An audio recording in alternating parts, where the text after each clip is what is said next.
किसान भाइयों नमस्कार। दोस्तों गेहूं की फसल 60 से 70 दिन की हो गई है और ग्रोथ नहीं हो रही है, कल्लों की संख्या नहीं बढ़ रही है। इस टाइप के क्वेश्चन मैंने कल जो वीडियो डाली थी उसमें देखे थे। काफ़ी किसान भाई हमारे कमेंट कर रहे हैं कि सर 70 दिन की गेहूं की फसल हो गई है लेकिन ग्रोथ नहीं हो रही है, ग्रोथ उतनी ही है, बाकी कल्लों की संख्या भी नहीं बढ़ रही है। क्या छिड़काव करें क्या नहीं करें कुछ समझ में नहीं आ रहा है। कुछ कमेंट मेरे को ऐसे भी देखने को मिले हैं कि सर हमने यूरिया का छिड़काव भी कर दिया, DAP भी डाला है, पोटास भी डाला है, जिंक भी डाला है, मतलब जितने भी खाद उर्वरक हैं सब हमने डाले हैं, इसके बाद भी कल्लों की संख्या नहीं बढ़ रही है, ग्रोथ वहीं थमी हुई है।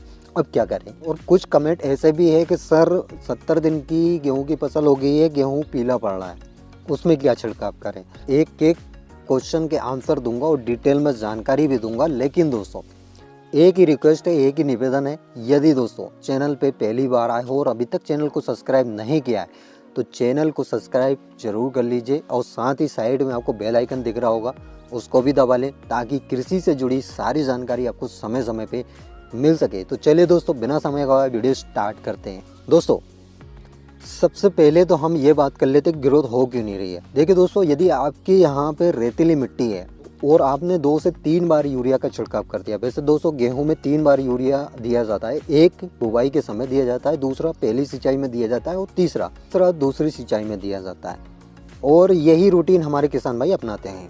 लेकिन रेतीली यदि मिट्टी है तो वहाँ पे आपको यूरिया की मात्रा उतनी ही रखनी है, मतलब यूरिया आपको उतना ही देना है, लेकिन यूरिया देने का तरीका थोड़ा आपको चेंज करना पड़ेगा। जहाँ पे हम 2 बार दे रहे हैं वहाँ पे आपको 4 बार देना है। यदि रेतीली मिट्टी, उन किसान भाइयों को बता रहा हूँ जहाँ पे रेतीली मिट्टी है, रेतीली मिट्टी में आपको क्या करना है, जितनी आप सिंचाई करो, मतलब जितनी बार आप पानी दो उतनी बार ही आपको यूरिया देना है, मात्रा उतनी ही रखनी है। जितनी 2 बार में हम दे रहे हैं उतनी ही मात्रा में आपको देना है, बस आपको 4 बार में उतनी मात्रा देना है। ये आप कर लेते हैं और यदि आपकी रेतीली मिट्टी है तो वहाँ पे आप देखोगे आपकी गेहूं की ग्रोथ पहले की कंपेयर में ज़्यादा होगी। अब दोस्तों यदि गेहूं की फसल 60 से 70 दिन की हो गई है और बालियाँ निकलना स्टार्ट हो गई है तो अब हमको कौन सा छिड़काव करना है। और यदि दोस्तों आपकी गेहूं की फसल 40 से 45 दिन की है, मतलब टिलेरिंग स्टेज पे है, तब हमको कौन सा छिड़काव करना है, दोनों के बारे में बताऊँगा, डिटेल में बताऊँगा। पहले तो हम ये जान लेते हैं कि टिलेरिंग स्टेज पे हमको कौन सा छिड़काव करना है। दूसरी सिंचाई में आपने खाद उर्वरक दे दिए हैं फिर भी ग्रोथ नहीं हो रही है, कल्लों की संख्या नहीं बढ़ रही है, अब कौन सा छिड़काव करें। दोस्तों यूरिया और जिंक ये दोनों कल्लों की संख्या बढ़ाने का काम करते हैं। यूरिया जो कि हमारी गेहूं की ग्रोथ भी बढ़ाता है और कल्लों की संख्या भी बढ़ाता है, और इसके साथ ही जिंक कल्लों की संख्या बढ़ाता है। इन दोनों का छिड़काव हमको करना है और बहुत सस्ते में करना है। अब इनका छिड़काव कैसे करना है, 2 किलो आपको यूरिया लेना है और 2 किलो यूरिया के साथ आपको लेना है 700 से 800 ग्राम जिंक। इन दोनों को अच्छी तरह घोल बना के 1 एकड़ में आपको डालना है। आप देखोगे यदि आपकी गेहूं की फसल की ग्रोथ रुकी हुई है तो ग्रोथ होना स्टार्ट हो जाएगी और कल्लों की संख्या भी बढ़ेगी। अब इसके बाद यदि आपकी फसल 60 से 70 दिन की है, 60 से 70 दिन की है, बालियाँ निकलना स्टार्ट हो गई है, तब आपको 05234 का छिड़काव करना है।